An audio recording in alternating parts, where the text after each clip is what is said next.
par son sang impérial et l'onction qu'il reçoit, la personne de l'empereur est sacrée.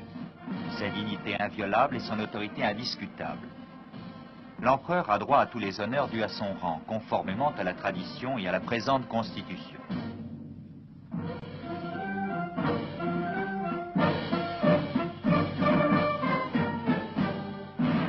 La lignée d'Haïlé Sélassié Ier remonte sans interruption jusqu'à Ménélik Ier, fils de la reine de Saba et du roi Salomon de Jérusalem. J'ai grandi comme les autres enfants, pas avec des choses luxe, tout à fait comme nos peuples, comme ils vivent simplement. C'est dans un village comme celui-ci qu'est né l'empereur, le 23 juillet 1892. Son père le baptise sous le nom de Tafari. En amharique, cela veut dire celui qui sera redouté. Il changera ce nom en celui d'Haïlé Sélassié à son avènement au trône.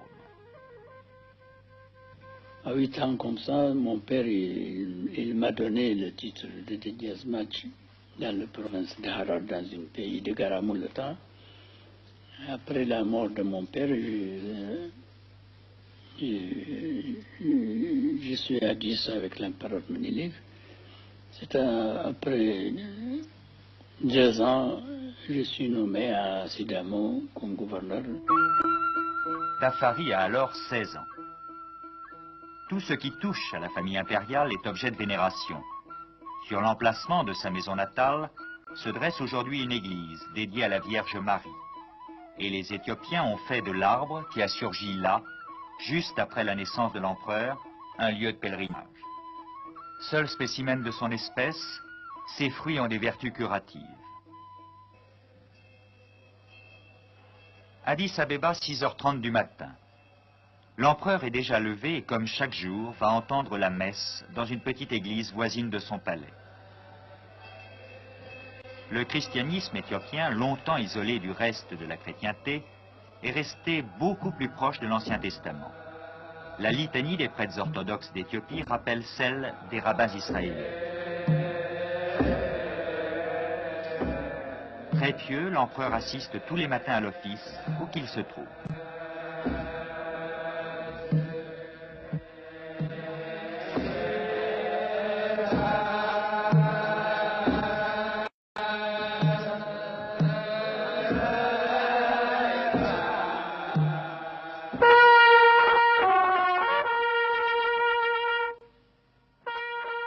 En 1896, quand les Italiens installés en Érythrée attaquèrent l'Éthiopie, le père d'Haïlé Sélassié commandait les armées de l'empereur Ménélik devant Adoua, où 30 000 Italiens sont sévèrement battus par 150 000 guerriers armés de fusils français et de lances. Cette bataille, où se joue le sort du seul pays encore indépendant d'Afrique, met un terme provisoire aux visées coloniales de l'Italie sur l'Éthiopie.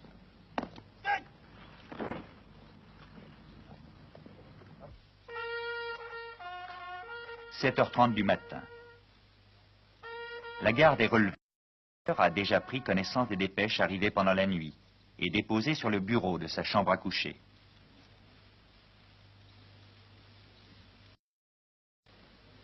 Depuis la mort de l'impératrice en 1962, il travaille seul, tous les matins dans sa chambre. Elle est au premier étage du palais, éclairée par 3 fenêtres donnant sur la façade principale. « Je ne peux pas prendre mon petit déjeuner, dit-il, si je n'ai pas fait ma gymnastique. » Ce qui explique la présence dans sa chambre d'une bicyclette fixe.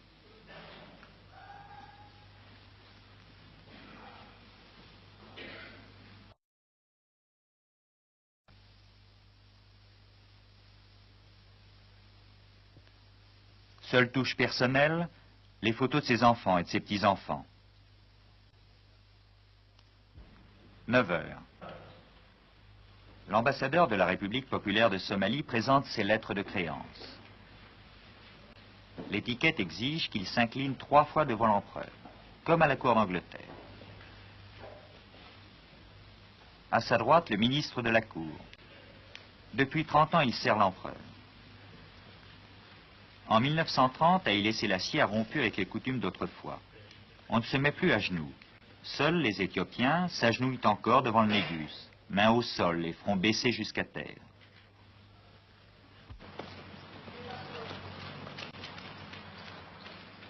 À 10 heures précises, la voiture impériale, escortée par les gardes du corps, arrive au palais. L'empereur croise Tojo, le plus vieux des lions de la cour, armoirie vivante du descendant de Salomon.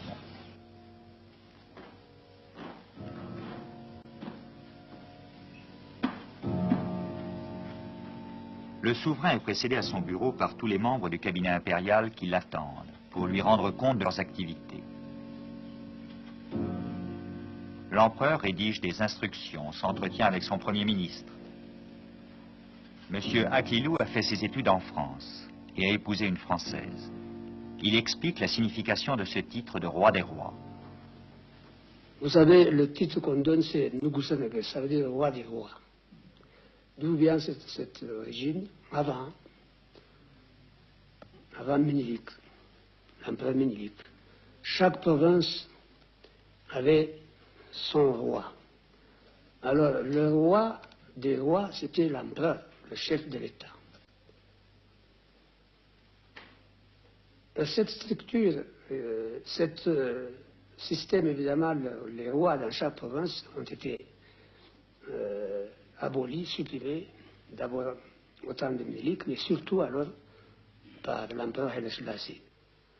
La particularité du régime constitutionnel éthiopien, c'est un régime mi-présidentiel, mi-parlementaire. C'est-à-dire que les ministres sont nommés, démis par l'empereur, sont responsables par l'empereur, ne peuvent pas être renversés par le Parlement. C'est l'empereur Haïlé Sélassié qui a établi le système moderne d'administration. Ça ressemble un peu, vous savez, à l'administration établie par Napoléon, en ce sens que c'est l'empereur qui a promulgué tous les codes civils, codes pénal, codes commercial, et toutes les lois modernes d'administration.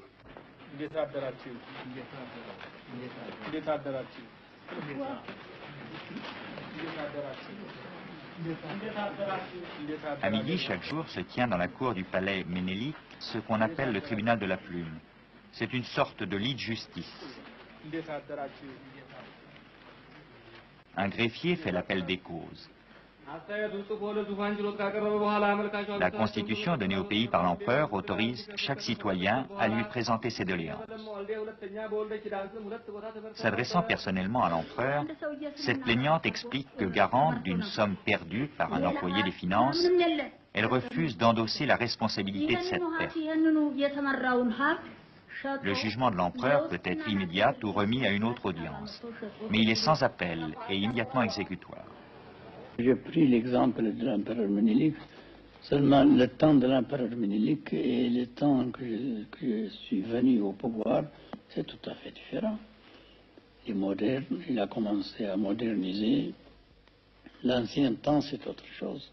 Il faut suivre toute l'histoire pour bien connaître pourquoi l'Éthiopie a gagné 3000 ans son indépendance. Ici régna Makeda, reine de Saba. Les archéologues ont retrouvé les fondations de son palais. L'Éthiopie est un des seuls pays d'Afrique à posséder une histoire inscrite dans la pierre. Aussi, lorsque la communauté internationale crée la Société des Nations en 1919, ce très vieux pays décide tout naturellement de s'y joindre. En 1923, Haïlé Sélassié, encore régent, fait adhérer son pays à la SDN, non sans difficulté. Pour être membre de la Société des Nations, c'est très difficile, même avec la politique des Européens, avec nos peuples aussi, ce qu'il n'a pas bien compris, pourquoi nous serions membres, pour quel intérêt, pour faire comprendre tout ça, pour moi c'est un peu difficile. Quand même j'ai réussi. J'ai fait comprendre, nous sommes membres de la Société des Nations.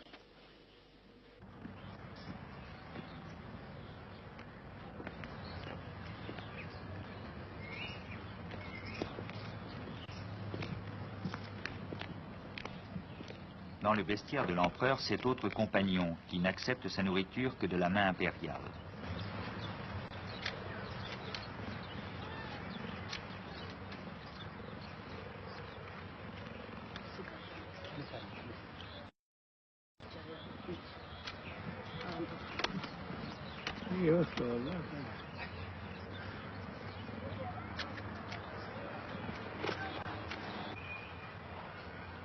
«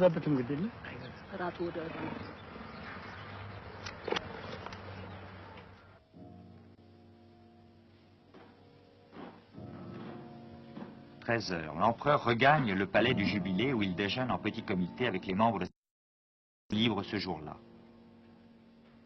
Autour de la table, dressée dans la salle à manger de ses appartements privés au premier étage du palais, le couvert est mis en permanence pour tout le monde. À sa gauche, sa fille, la princesse Terranwerk. À sa droite, son fils, le prince héritier Wozen.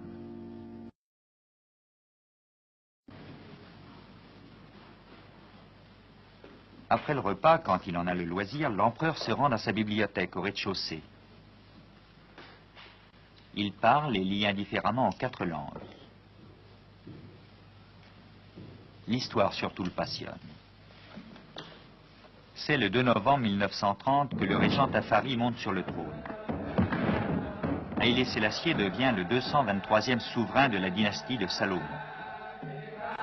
Alors commence un des règnes les plus longs de l'histoire. Tous les races, les grands du royaume sont là.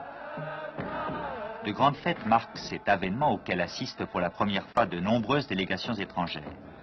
Et chaque année, lors de la procession du Vendredi Saint, les prêtres de la cathédrale d'Aksum, capitale historique du royaume de Saba, coiffent les couronnes impériales dont l'église est la dépositaire.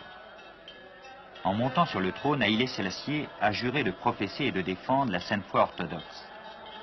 Mais en tant que souverain, il a aboli l'obligation de la dîme ecclésiastique et obtenu que le nouveau patriarche, autrefois nommé par le synode des évêques d'Égypte, soit désormais un Éthiopien, proposé à son imprimature par le synode des évêques d'Éthiopie. Depuis son accession au trône, l'empereur s'est attaché à faire entrer son pays dans le XXe siècle. Il a aussi beaucoup voyagé. Sur son chemin, en 1924, Mussolini. En 1924, j'ai parlé assez longuement avec Mussolini. Nous avons parlé à son bureau pendant 4 heures. Et il m'a assuré qu'il n'a pas aucune intention de faire du mal pour l'Éthiopie. Et quand il m'a dit ça, je lui ai demandé pourquoi, pour quelle raison, que vous étiez sûr de ne pas faire du mal en Éthiopie. Il m'a assuré, il m'a répondu, parce que ça marche très bien, nous sommes très amis, nous avons fait des traités, tout ça. Et en ce moment, je lui ai dit ce que Napoléon il a dit, ça veut dire, le traité, c'est un papier. Et alors je lui ai dit, il ne faut pas suivre ça. Le traité, c'est traité, il faut respecter les traités. 10 ans plus tard, Mussolini déchire le traité. C'est la guerre. La partie est inégale. 280 000 hommes contre 150 000 et bien mieux armés. 10 divisions, dont 5 de chemises noires. 10 groupements blindés et 11 escadrilles d'avions fondent sur l'Empire. Les Italiens, ils ont des avions, ils ont envoyé leurs avions de guerre. En ce moment, peut-être j'en ai 2 avions, je crois.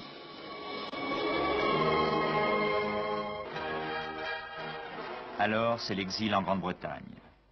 Il y reste 5 ans, correspondant avec les maquis de patriotes qui se sont constitués partout. En 1941, il peut enfin regagner son pays et marche sur Addis Abeba escorté par les patriotes qu'encadre une poignée d'officiers britanniques. Les Français libres délivrent l'Érythrée, Haïlé Sélassié rentre en triomphateur dans sa capitale. De ces vicissitudes, l'empereur ne conserve ni rancœur ni amertume. Parmi les chefs d'État qu'il a connus en 42 ans de règne, c'est le général de Gaulle qu'il cite le plus volontiers. L'homme, il ne peut pas changer. L'homme, c'est l'homme. celui qui était choisi pour être responsable, il pense comme il a pensé le général de Gaulle. Le général de Gaulle aussi, il a laissé beaucoup de bons exemples. De ma part aussi, je peux dire, même si ce n'était pas suffisant, j'ai laissé quelque chose pour l'avenir de mon peuple et de mon pays. Alors toujours, le général de Gaulle, je lui respecte beaucoup. Et même après qu'il est mort, comme je suis là pendant son enterrement, je rappelle qu'il a laissé une très grande chose pour la France et pour l'Europe. Ce que j'estime, de Gaulle est mort. Il est mort, son corps, son esprit, il vit encore. Depuis 1924, l'empereur rencontre régulièrement les chefs d'États étrangers. Avec le maréchal Tito, il se sent des affinités particulières. Le maréchal Tito, lui, il a fait tout son possible pour sauver son pays, pour qu'il soit neutre et fort, et même quand il va faire son amitié, toujours il a gardé l'indépendance de Yougoslavie.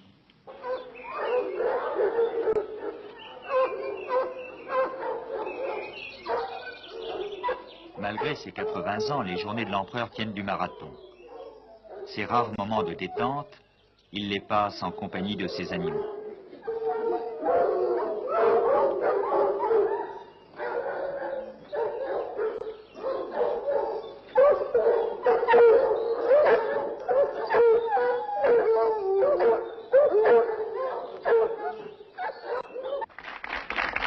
« 15h30, visite de l'école normale d'instituteurs Haïlé Sélassié. Il faut sortir l'Éthiopie de son Ancien Testament, disait déjà l'empereur en 1930. Considérant l'enseignement comme la tâche la plus importante, il a pendant 10 ans été son propre ministre de l'Éducation nationale. L'empereur s'occupe encore de ce domaine très activement. Il a fondé l'université d'Addis-Abeba et a donné comme premier bâtiment l'un de ses palais. Pourtant, les étudiants le critiquent, estiment les progrès du pays trop lents, les réformes insuffisantes. Au soir de son règne, l'empereur trouve la jeunesse très impatiente. C'est comme la nature. Quelque nature, il veut finir tout au lieu de penser bien. De ma part et de la part de mon gouvernement, nous avons fait tout ce qui est nécessaire. Par exemple, nous n'avons pas fini encore. Si ils vont nous rappeler, ce n'est pas mauvais. Seulement, ce n'est pas à la manière ce qu'ils vont penser. C'est tout à fait différent, c'est ça. Il faut que les étudiants, ils vont comprendre qu'est-ce que nous avons fait, quel engagement nous avons à l'intérieur et à l'extérieur, partout. En Érythrée, Massawa, seule porte de l'Éthiopie sur la mer, est vitale pour l'Empire. Le 15 septembre 1952, un référendum rattachait l'ancienne colonie italienne à l'Éthiopie. Mais les séparatistes musulmans contestent ce rattachement. Je voudrais dire clairement que nous n'avons aucune raison de penser que le peuple d'Érythrée a changé d'avis sur son rattachement à l'Éthiopie, décidé librement pour commencer.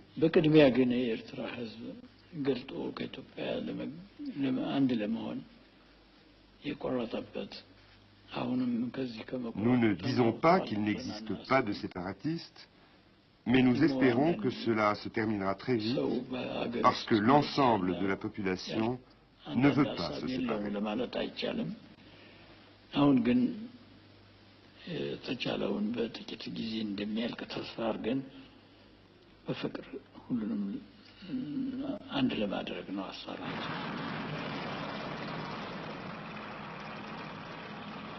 Sous l'impulsion de l'empereur, Addis-Abeba, fondée il y a presque un siècle, est devenue une ville moderne.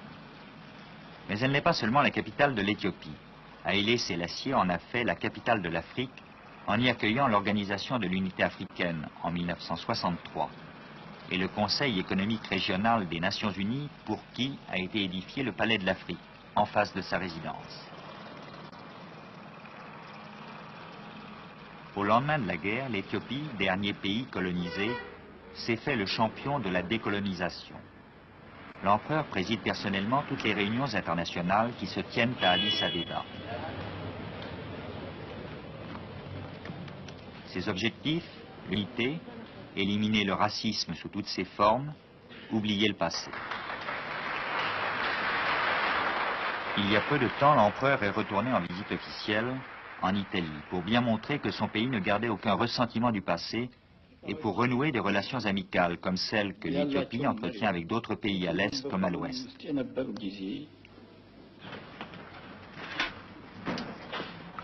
Avant le dîner, dernier rendez-vous de détente. C'est encore avec les animaux.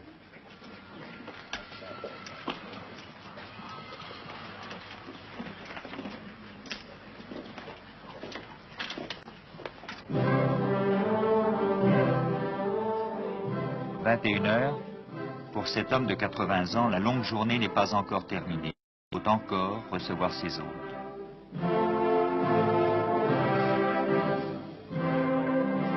Les soirs de gala, le palais est transformé.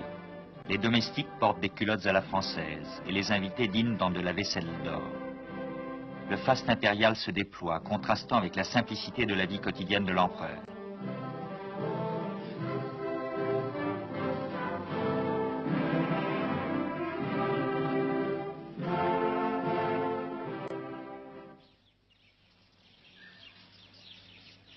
De Brezeit, sur les bords du lac de Bischoften, la résidence de campagne de l'empereur. Il vient s'y reposer chaque fin de semaine, quelquefois en compagnie de son Premier ministre.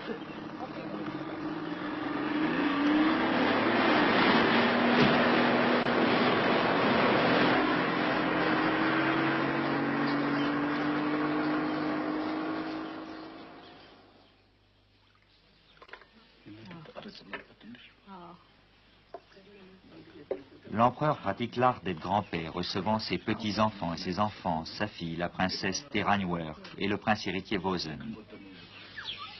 J'admire beaucoup Sa Majesté parce qu'il m'a donné une bonne éducation et une bonne discipline aussi. Pour ça, j'admire mon père beaucoup.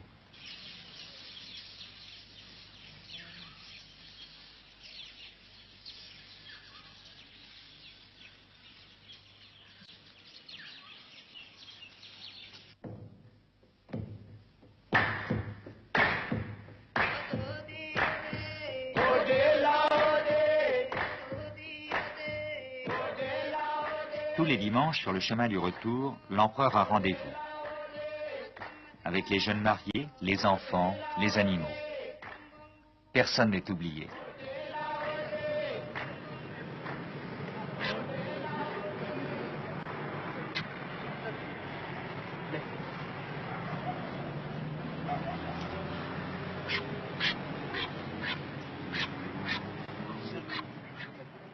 J'aime les animaux parce qu'ils sont créés comme nous et leur amitié, ce n'est pas changeable. Ils sont fidèles, spécialement les chiens. Si on aime sérieusement, ils sont toujours sans changer leur amitié.